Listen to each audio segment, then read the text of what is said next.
ও বাবা বল।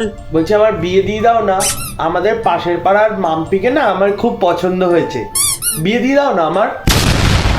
বাবু তোর কি মাথা খারাপ হয়ে গেছে? ওই তুই 8-এ পড়িস আর ওই পাড়ার মাম্পি ও 6-এ পড়ে। না না বাবা, আমি অত কিছু জানি না, আরে? আমি ওকেই বিয়ে করবো। এ দাদা, ওই কি দাদা ভাইবো কি বলছে রে?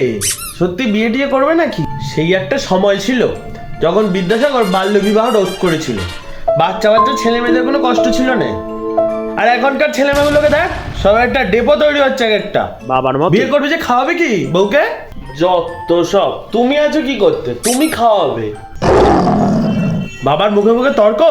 হ্যাঁ ভাই ওকে তুই সরা, কিন্তু আমার সামনে থেকে সরা কিন্তু ওকে। আমার কিন্তু মাথা ব্যথা গরম হয়ে যাচ্ছে, দেখ ঘাম হচ্ছে। তুই ওকে সরা, আজকে এমনি আমার অ্যানিভার্সারি, মাথা গরম করাস না।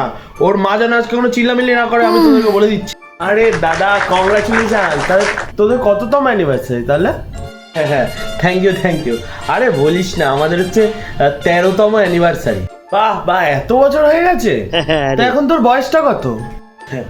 আমার বয়স তো এই 25। তার মানে তুই 12 বছরে বিয়ে করেছিলি? তোর বউয়ের বয়স কত? ও আমার বউয়ের বয়স, আমার বউয়ের বয়স 23-এ পড়লো মাত্র। মানে তোর বউ 10 বছরে বিয়ে করেছিল? হ্যাঁ রে ভাই, আমরা দুজন দুজনকে খুব ভালোবাসতাম, তাই বিয়ে করে নিলাম আর কি। আর বলছি এই কথাটি যেন আমার ছেলে কানে না যায়, তাহলে আবার সর্বনাশ হয়ে যাবে।